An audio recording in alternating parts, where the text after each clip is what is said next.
and welcome to Planet Poetry. I'm Robin Houghton. And I'm Peter Kenny. And this week, Robin talks to Seni Seneviratne about her latest collection, The Go-Away Bird, from People Tree Press. And Peter's been reading the new collection by Victoria Kenefick, which he's going to tell us about. Also, we shine a bit of a light on the world of online poetry magazines. Ooh. The murky world of online poetry magazines. Not at all. Before we do that, we'll hear from Seni Seneviratne. We had a few technical issues while recording this, and it prevented us from recording a kind of normal live conversation. But what we asked Seni to do is read her poems and answer pre-prepared questions.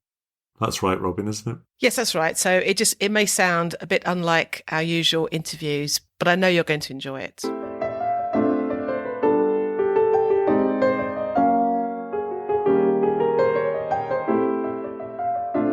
Seni Seneviratne, a writer of English and Sri Lankan heritage, is published by People Tree Press. Her books are Wild Cinnamon and Winter Skin, 2007, The Heart of It, 2012, Unknown Soldier, 2019, and The Go-Away Bird, 2023. Unknown Soldier is a Poetry Book Society recommendation, a National Poetry Day choice, and was highly commended in the Forward Poetry Prizes 2020. Seni is currently touring an Arts Council-funded project based on the book. Her poem, A Wider View, is included on the AQA GCSE poetry syllabus. Seni co-edited Out of Sri Lanka, an anthology of Tamil, Sinhala and English poetry from Blood Axe in June 2023, with Vidyan Ravintharan and Shash Trevitt. The book received a PBS special commendation. Seni Seneviratne, welcome to Planet Poetry. Hi, Robin. We're talking today about your latest book, The Go-Away Bird, from People Tree Press. I really love the title. It kind of sets the reader up with expectations of flight, escape, migration, going away and coming back. Perhaps we could begin with your reading a poem. I'm thinking of And Would I Have Loved to Fly? Yes, the book's divided into 5 sections, and the poem you've asked me to read comes in the first section, which is called For the Birds, and reflects my deep love of birds in their natural environment. This one recalls a time in my childhood. And would I have loved to fly, lift off above the semi-detached houses on our road, from the tiled roof above the stained glass windows, soar with unfamiliar ease up, up, to meet a multitude of starlings. That day there'd be no heavy satchel, no hunched shoulders under a duffel coat, no long walk through the housing estate alone on my way to school. Only the whoosh of my wings like a great black cape, the calls of my fellow travellers weaving in and out. No school this morning. We're out to play, painting the sky with black swirls in our startling composition. Wonderful. Thank you. I love the detail of the stained glass windows. It had me picturing right away those between the wars suburban semis with their little stained glass round windows featuring swallows or white cliffs. Yes, our house had particularly beautiful stained glass windows, not always round, and some of them not so small. And then there's that contrast between the heavy satchels and hunched shoulders and the whoosh of my wings like a great black cape.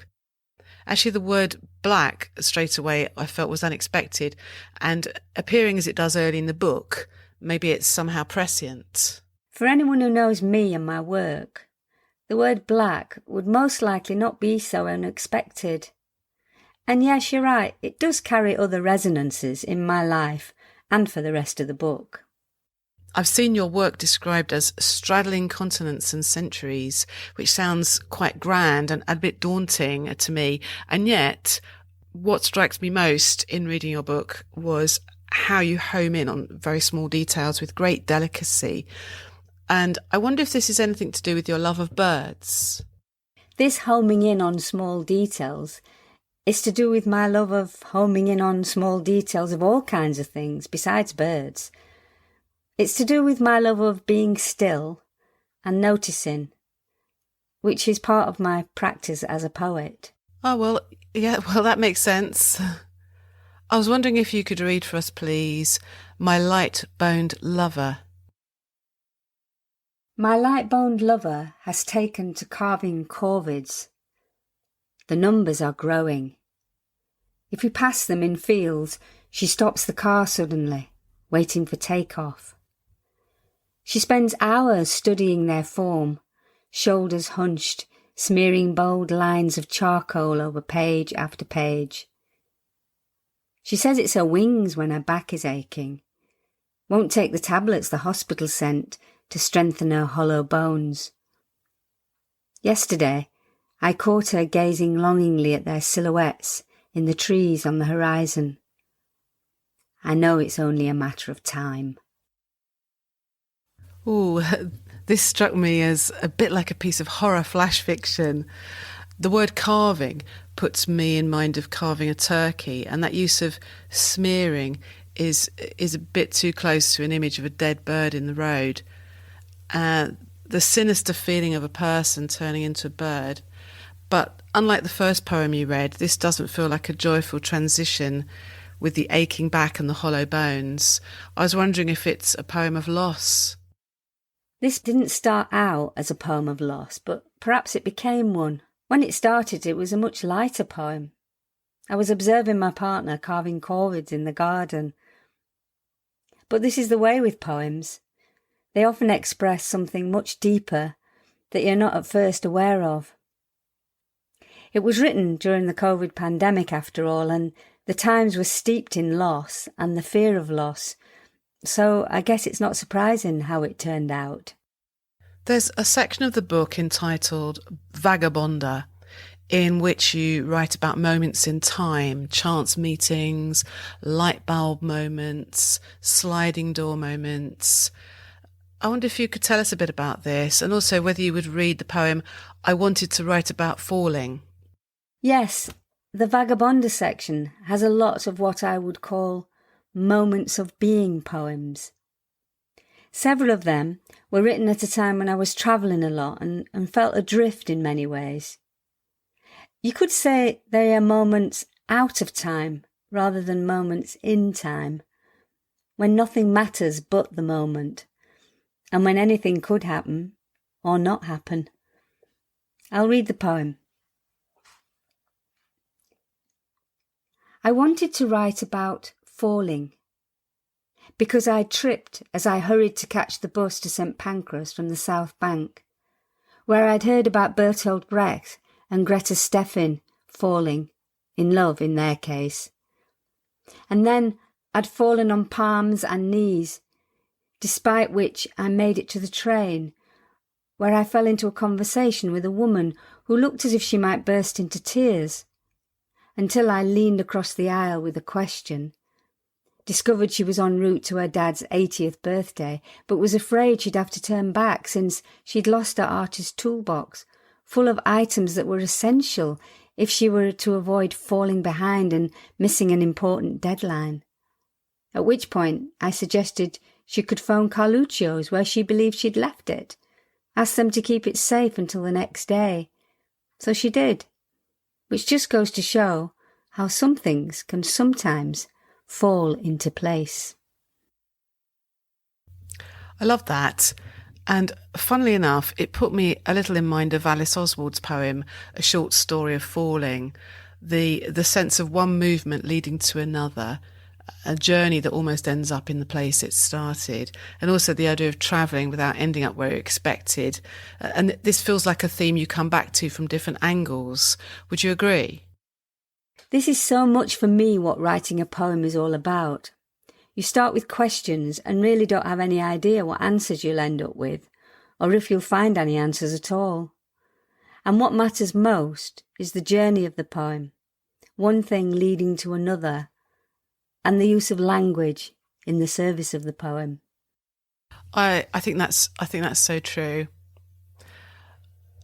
Alongside the many birds in the book, there are a number of memorable trees. Could you read Wild Spirit Lodge for us, please? Yes, this poem was written when I was travelling with friends in the Eastern Cape in South Africa. It was a difficult period of time for me, and I remember the place and the tree in particular as such a healing presence that it drew me in and made me want to stay there for much longer. Wild Spirit Lodge, Tsitsikamma National Park. I wake up laughing as the light arrives. Deep pink bands slowly bleach to pastel, blend with blue. There's hardly a breeze, but a bush nearby sways as if rocked by an invisible hand. Trees sprout on a ridge like tufts of hair on a sleeping giant. The yellow wood tree is 30 metres high, more than 1,000 years old, and voices under her leaves seduce me like a new lover, whispering, "Stay, stay here," as eucalyptus and lavender tangle my feet. It sounds like such a beautiful place. Trees sprout on a ridge like tufts of hair on a sleeping giant, and it has this fairy tale feel. And the massive tree, more than 1,000 years old, rooted literally and figuratively in the past, is wonderful. But I feel that there's an inkling of menace in the bush that sways as if rocked by an invisible hand. I didn't experience the time as menacing at all. And I didn't see that hand as a menacing hand. In fact, quite the opposite. It felt very comforting and welcoming. Oh, really? Oh, that's interesting. I felt that there was some kind of menace in the background that was developed in a later poem in the book called Rockabye Baby Tree. It conjures up a very different scene from Wild Spirit Lodge. I wonder if you'd read that for us, please, and perhaps tell us a bit about it. Rockabye Baby Tree. It's like walking in a lush wood and entering a clearing where felled trees make the landscape look dystopian. But you walk through it anyway, because you're looking for the ancient yew tree, the one they call the Rockabye Baby Tree.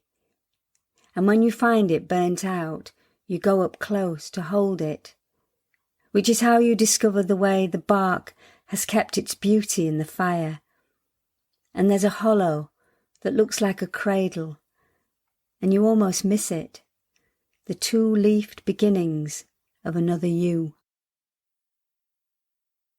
The beginning reminds me a little of Dante entering the dark wood in the middle of his life.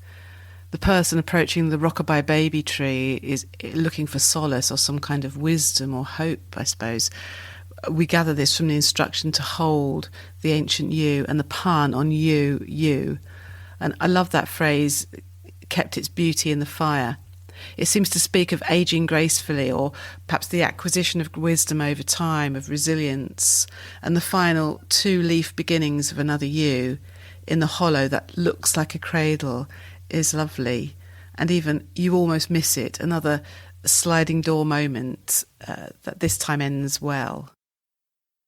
This is another one written during the years when COVID was still lurking in the wings and there'd been so much damage it had left in its wake. The tree in the poem is a 2,000-year-old yew tree in a wood nearby where I live in Derbyshire, which inspired the nursery rhyme, Rockabye Baby. In the 1700s, a woman named Betty Kenny lived in the wood with her husband and 8 children. They worked as charcoal burners for the Hurt family who owned the land at the time.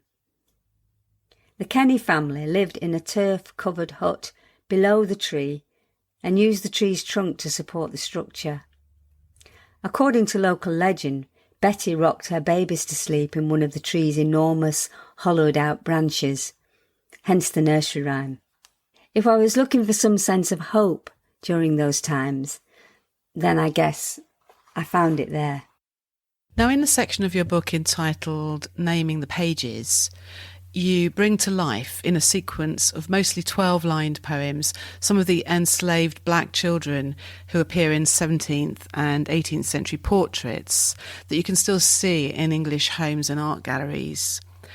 The people who commissioned these portraits wanted to flaunt their wealth by posing with these so-called exotic children. So you've given voice to a number of these pages, none of whom are ever credited with names, of course. Perhaps you could tell us something more about this really interesting project. Yes. The poems in Naming the Pages section were written as part of a commission from the Colonial Countryside Project. As part of the project, 10 writers were invited to respond to the theme of colonial connections in various National Trust properties. I was particularly interested in the lost voices of the children in these portraits. In 2008, I'd written a long poem, Sitting for the Mistress, which also appears in this section of the book. The commission was an opportunity for me to extend this work by visiting various National Trust properties and writing poems in the voice of the children in these paintings. I'd love to hear you read one or two of these poems, perhaps your choice, which you want to read for us. It began with the child in a painting in Sudbury Hall, so I'll begin with that one and then read a couple more. In which the captive children begin to speak. The Honourable Anne Howard Lady Young, John Vanderbank, 1737, Sudbury Hall. When they brought me here, the strange noises that passed between them were like stones falling on my head, until I learned to look for meanings. My name is the one they use for the flimsy things inside a binding they call leather. They say book, and their eyes look down on marks called words. I match the sounds they make to things I see, and read their moods in the foreign language of their faces. But I won't let my tongue curl and speak them out. Silence is my hiding place. I have the lock and key. I'll not open the door. Some pages may offer words. This one is silent. Sir Thomas Lucy, Godfrey Kneller, 1680, in Charlecote Park. Painted a darker shade than the horse I groom, you might not see me standing in the right-hand corner of this work of art, were it not for the way the artist has captured the light that is falling on this silver collar squeezing my neck. Look for the white in the horse's eye, then follow its gaze, until you see the glint of metal that's fastened so tight that it hurts each time I try to swallow. Raise your eyes, and you'll see the face of a boy, without a name, painted to be barely visible. I am the groom. They call me Blackamoor. The horse nuzzles my head. Her breath is warm. Mary Lawley, second wife of Sir John Verney. Lenthal, 1694 to 1702, Claydon House. There's fire in my belly. Its heat prickles my skin. Behind this smile they've painted on my face, rising bile makes me retch. I try to swallow, and the metal collar tightens. They gave me a name which sits on my tongue like dust. No more mine than this silk draped on my shoulder to catch the angle of light, the way it catches the folds on her dress. The captain who bought me for 2 yards of cloth threw my own name overboard, then stowed me in his cabin as a souvenir with the rest of his cargo. Hungry for the taste of fufu, I lay awake each night, listening to men and women wailing below decks.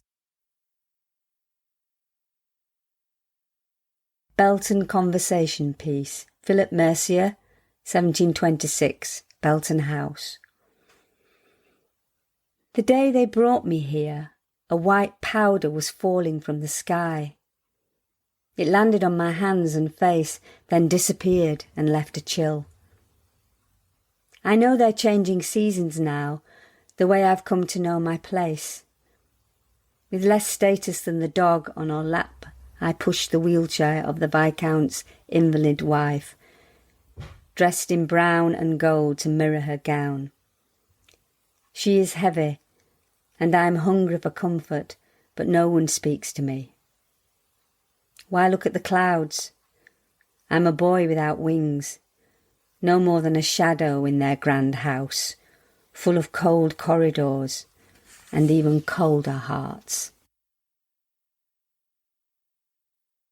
You're a great collaborator, aren't you? As well as a poet, you're a singer and a performer. Perhaps you could tell us a bit about the Unknown Soldier Tour that you have on at the moment. Yes, the Unknown Soldier Tour. It's based on my third poetry collection, which was called Unknown Soldier, published by People Tree Press in 2019. It's funded by the Arts Council, and it was created by myself and a creative team. The director was Amanda Huxtable. Filming and editing were done by Gavin Repton, and image and sound design by James Waring. Curation support was by Melanie Abrams, and film and voice recordings were by Rav Sangera and Simon Marshall, and the production was by Renaissance One. The show is a one-woman performance and multimedia installation which brings to life a hidden family narrative and my father's experiences as a royal signalman in the North African Desert War. At the heart of the story is a photo album, the only surviving record of a friendship between two signalmen. One, my father, a young man from colonial Ceylon, the other an unknown photographer. It explores my father's return from the war, his marriage to a Yorkshire woman, and our family life in Leeds. It opens with these two poems.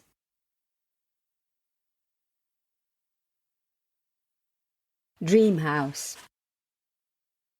Then sometimes you'll think of a makeshift shed, your father's handiwork in tongue and groove, where girls with grubby faces, eyes rubbed red, told stories underneath the sloping roof.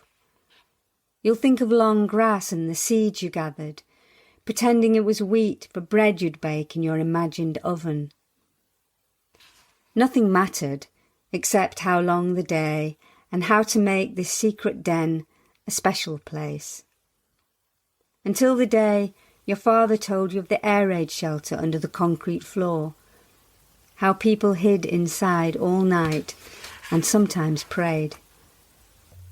That day, he painted Dream House on the door. He never spoke much more about the war. Monument. My writing room doors open wide onto a terrace of York stone, and I'm feeding the crevices with sedum and pea shingle. How reminiscent of a monument this is. It's not merely the slabs of stone, though they recall the granite of old graveyards. It's the filling in of gaps, the acceptance of what's missing in the spaces between. Thank you, Seni. Before we wind up, I would like to ask what you're working on at the moment, if there's anything you'd like to tell us about. What I'm working on mainly is the last few performances for the Unknown Soldier Tour. There's one planned in Leicester on the 22nd of June and another on the 21st of July in Wainsgate Chapel in Hebden Bridge. I'm also promoting this collection, The Go-Away Bird, in various venues.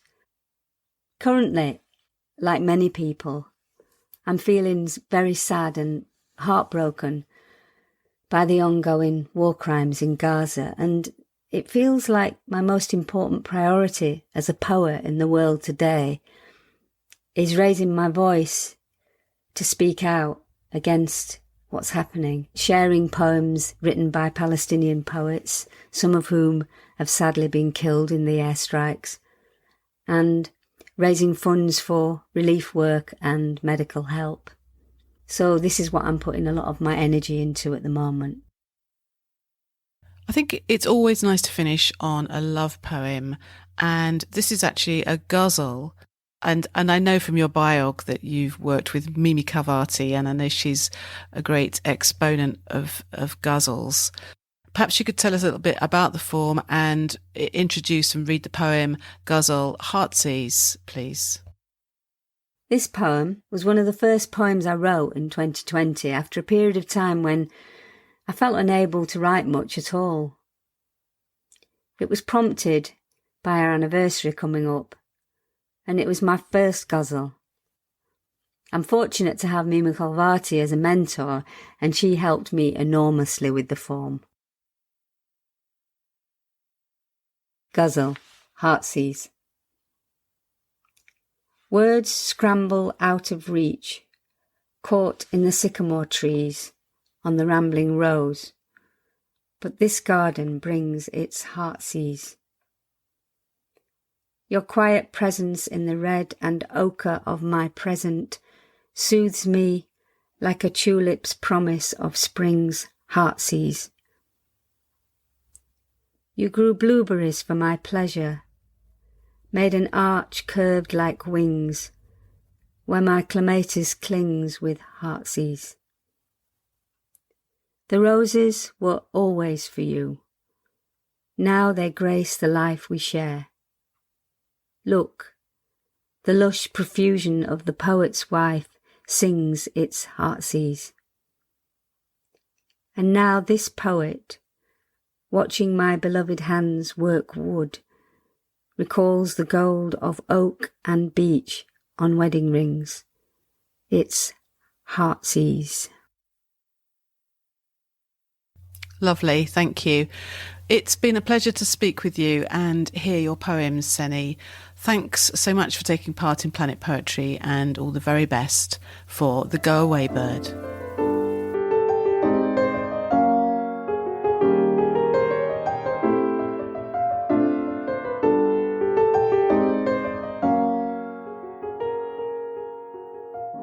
Seni's work was really interesting. I love this kind of underlying motif of the birds and the learning to fly. That first poem she read of, lifting up off above the semi-detached houses, with all those little details in, and the whoosh of my wings like a great black cape. It's sort of becoming more powerful and larger. And the final line, painting the sky with black swirls in our startling composition. It's a real kind of transformation into something big, unusual and really notable. Yeah. There's something about the transformation that everyone can do in writing in there somehow. And I love those little details of the ordinariness from which she kind of, or the eye of the poem kind of manages to come out, like the duffel coat and the walk to school and stuff. Yeah. The satchel and Then that poem that my light-boned lover, this person casually carving corvids, crows and so on in the back garden, and then just kind of continuing to do that. For me, there was a sort of worry about somebody leaving in that. I caught her gazing longingly at their silhouettes in the trees on the horizon. I know it's only a matter of time. And it's that sense of, somebody kind of lifting off, like just as she did in that first poem we talked about. She did mention it was during COVID as well, so there's that sense of looking around us and wondering if anybody's going to be taken or just kind of melt away somehow. Yeah, I really liked that. And I liked your observation. It was like a mini horror story almost. There was something sinister about just about to lose your partner. Yes, I wondered if you'd pick up on that, because I know you do write in the horror genre, don't you? So I don't know if you felt that as well with that poem, but although I don't think Seni felt it was written in that way. No. That's how it resonated with me. Well, there's a big motif in horror, actually, that sort of being drawn towards something wild and beyond you. And that certainly has that in it. And that business of naming the pages as well, of giving voice to all those black children you see in those kind of old stately home type pictures of black pages. And I love that idea of naming the pages. She doesn't flinch at a pun, does she? That was really good. Yeah. You know, those people, some of them, she talks about being brought across like other cargo and so on, and them looking at the people they're among, looking at the foreign language of their faces, that kind of being lost and trying to work out where you stand. It was really well done, I think, and one of those projects that, is really significant. It's such a great subject for a sequence of poems. I looked some of them up to see them again, and it's true, she picks up on the typical way these paintings are presented, with the child page dark in the background, so sort of there, but not there, disappearing into the shadows. Yeah. And she emphasises the fact that they're often portrayed wearing these sort of metal collars that are so... They're like animals, they're being kept locked up. And I suppose it's that theme again of birds, the idea of birds being trapped or kept in cages, creatures that should be free, being kept in that way.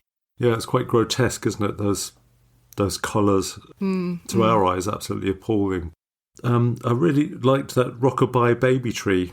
Yes. Not least because of her explanation of it, of this lady called Betty Kenny rocking her children in a hole in one of the branches. That business that, she's coming across this burnt tree that was a source of nurturing, that children were really rocked to sleep in and somehow, and just discovering it as a kind of burnt thing. But as you pointed out, there's that kind of rebirth of the green leaves coming. My first thought with Rockabye Baby Tree, I thought of the rhyme, and it ends, typical of those nursery rhymes, ends in violence, doesn't it? When the wind blows, the baby will fall. So I thought, oh no, some dark premonition here. But that wasn't what Seni had in mind, it seems, when she wrote it. Yeah, she found it quite comforting. It was reminding me of myself, actually, during COVID, going up to walk in an old hill fort just above Brighton, Hollingbury Hill Fort. There's something about going back to a place that's been there for thousands of years that gave you a real perspective on what was happening at the time. This place was obviously one of those for Seni. That poem, I wanted to write about falling. It was such a wonderful way of conveying a kind of slightly stressed out journey that made me feel quite edgy by the end of it. But I loved how everything fell into place at the end. If only it was always like that. I agree. I enjoyed that poem too, and it had that circularity, and we talked about the idea of the sliding door moments. But anyway, an excellent collection, I think, and extremely readable when you see the poems on the page. So that was The Go-Away Bird by Seni Seneviratne, published by People Press. Well worth a read.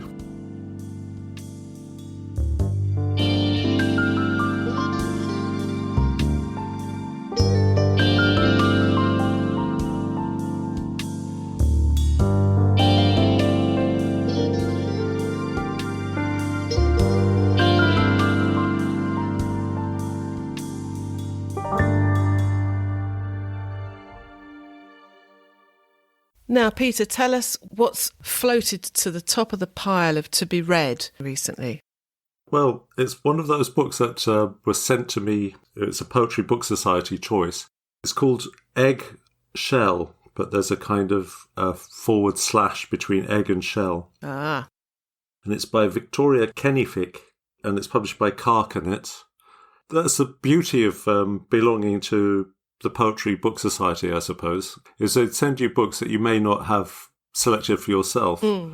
But once I started reading this, I got quickly hooked. Turns out she's of that same kind of Irish generation as Sean Hewitt, who we spoke to a few episodes ago. Oh, yes. So it's kind of in two halves. The first part is about her early motherhood and a really heartbreaking sequence of miscarriages that she had. And it's one of those things about reading that, obviously I would never know what it feels like to have had a miscarriage. But just sort of reading this book, I found myself, she really puts you in the place. It's very visceral and kind of real, and just how these private tragedies happen while you're in the course of your day and so on, and almost can pass unnoticed by others. One of her main symbols is this idea of egg.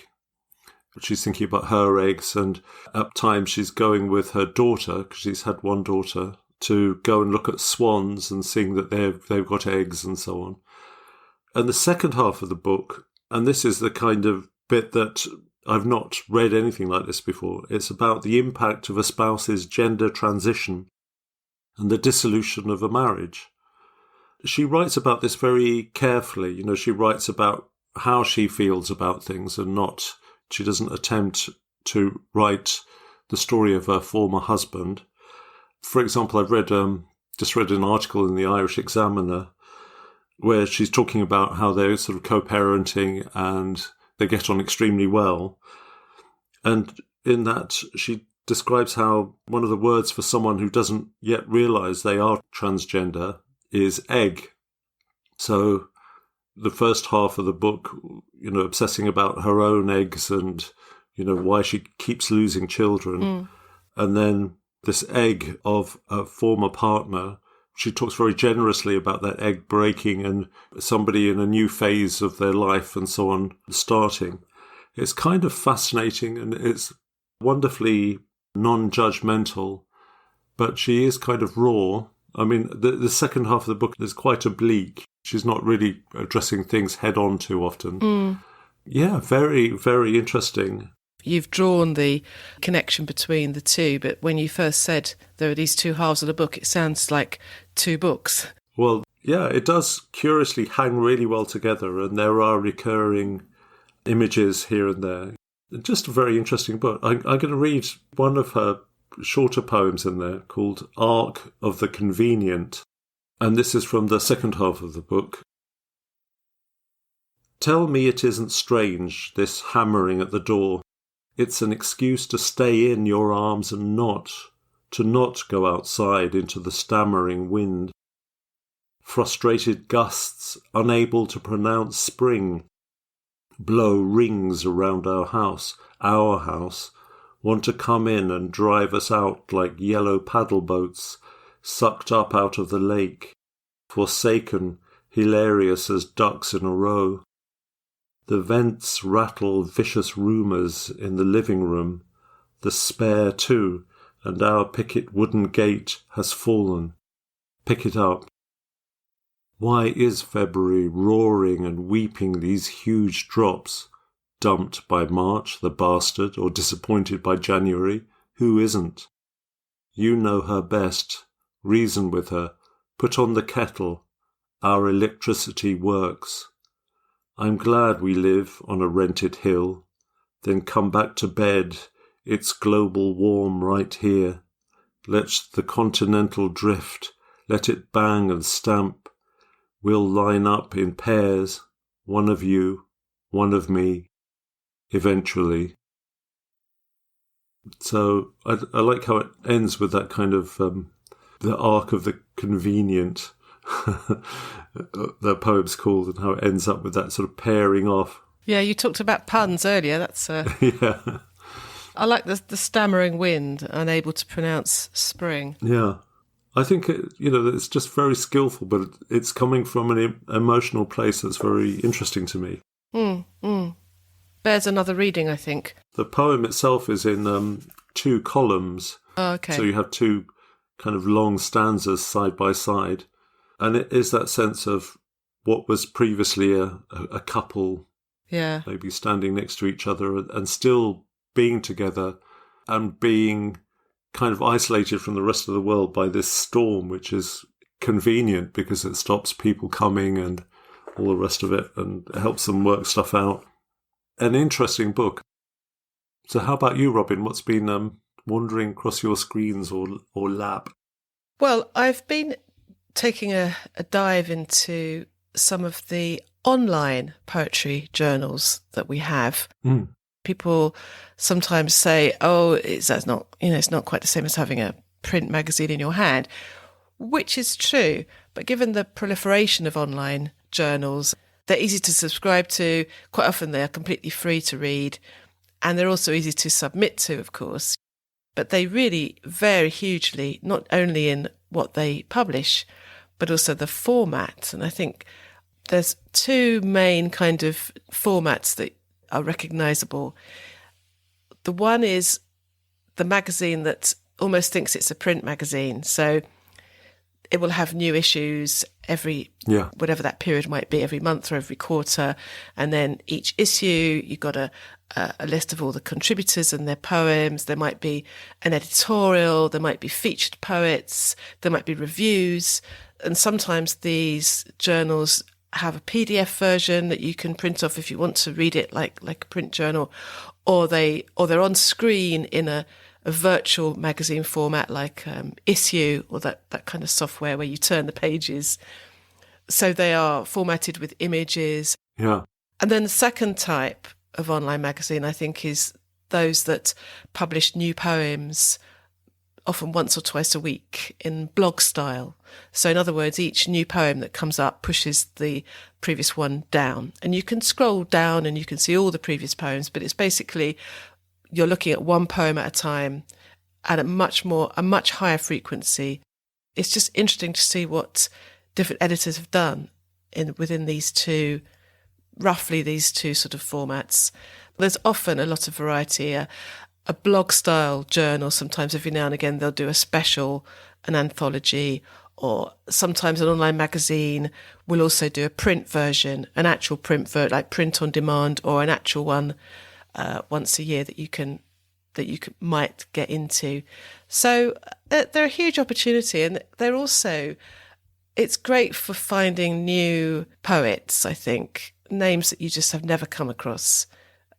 There's a couple I wanted to mention of the very many. One is one of the oldest and most established in the UK, which is Ink, Sweat and Tears, which a lot of people are familiar with, but if you're not, it's definitely worth a look. Yeah. And this is one that's more of the blog style, in that you'll see an individual poem and there are huge archives you can look back at. It's edited by Helen Ivory, and she has one or two assistants, and they also look at film poems and hybrid type poems, words and pictures. Ink, Sweat and Tears is open for short periods, sort of staggered. You have to kind of keep an eye on it to find out when Helen is open for poems or when someone else is open for poems. It's well thought of. They've published a lot of excellent poetry over the years. So Ink, Sweat and Tears. And the other one I've had my eye on, because it's quite new, is Propel. It's been going a couple of years now. Oh, I've not heard of that. Yes, Propel is more of a print journal, but online. It does have a particular point of interest, and it has a different editor for each issue. So a bit like Magma in that sense, although from what I can tell, Propel doesn't have a sort of a committee of people that it calls on regularly. And so far they've had 10 issues, and the editors have included Mary Jean Chan, Jack Underwood, Pascal Petit, Inwa Ellams. So what you find is a great variety of work there. The other thing that makes it unique is that they only accept work from poets who haven't had a full collection published. So, that's really good. Yeah, you can have had a pamphlet or many pamphlets, but if you haven't had a full collection and you're not under contract to have a full collection coming out, then you can submit there. The look of it is very good as well. Very professional. Must have some funding, I think. And the editor-in-chief is Anthony Anaxagoru. And he's got a producer listed here and a managing editor. So it's a serious thing. So in the current issue, there are lots of names I didn't know at all. One or two I have seen before, including Jill Abram. Good to see her published in there. She's someone who I feel should have a full collection out any moment now. So watch this space. And then I looked through there's some great even just the poem titles have got me interested. Because it's mud season at the girls' facility. That's a fun one, isn't it? I thought I'd just read a short one by Emma Lara Jones. It's a little bit bleak, but this really appealed to me. It's called Trainee Teacher. For the children's sake, they tried to be nice, although she was just a beanbag, and everywhere she went, she leaked annoying little beans across the class and corridors. They could have offered to stitch her up. They swore they offered several times, but she wouldn't listen. Until one Tuesday, they watched as the last bean rolled out of her. Gosh, as somebody married to a former teacher, I can understand that feeling that of teachers being at the end of their tether. Yeah. It's a very nice image. And actually, I ought to say one more thing about Propel is that they do ask their contributors to record the poem. So for every poem there, you can read it on the screen and you can listen to it as well, read by the poet. And this is something that another online magazine, I Am, which is created and curated by Mark Anthony Owen. That's something that he does. And that's actually only appears, I think, once a year now. They're not open again for another year or two. Oh, there we are. Auditions reopen September 2025. So Wow. make a note now. The URL for that is iamberpoet.com. Propel is propelmagazine.co.uk. And Ink, Sweat and Tears, as it sounds, inksweatandtears.co.uk. All three of those are worth taking a look at, I think.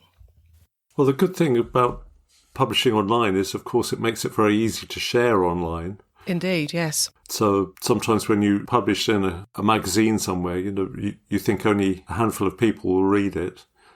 You're right. It's easier to share, easier to link to as well from your own website, so people can see your work, as you say, without having to track it down in the print mags.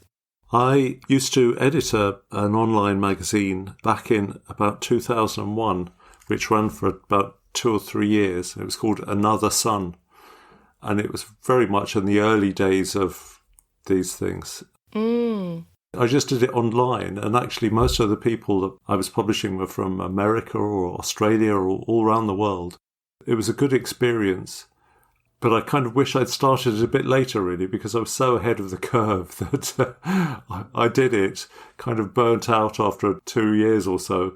And then, 10 years later, online magazines were all the rage. Absolutely. I think Helen Ivory has been going with Ink, Sweat and Tears for must be 20 years. And certainly I remember my first experience of submitting to magazines was when I was living in America, and I sent poems to an online magazine called, I think it was called Pigs and Poets or Pigs and Poetry. Not quite sure what that meant exactly. That's really appealing.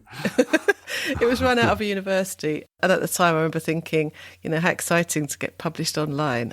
But yeah, you're right. Right up until the mid-2000s, it was something a bit out there, wasn't it? It was something new. Yeah, people didn't really take it seriously. Well, online poetry or the internet? Well, plenty of people didn't take the internet seriously. I can absolutely attest to that. Yeah. Trying to sell people the idea of having a website back in 2000. Yeah. I'd been working for IBM for many years before that, so I had a computer on my desk and everything at 2000. Those were the days. God, shoot us now.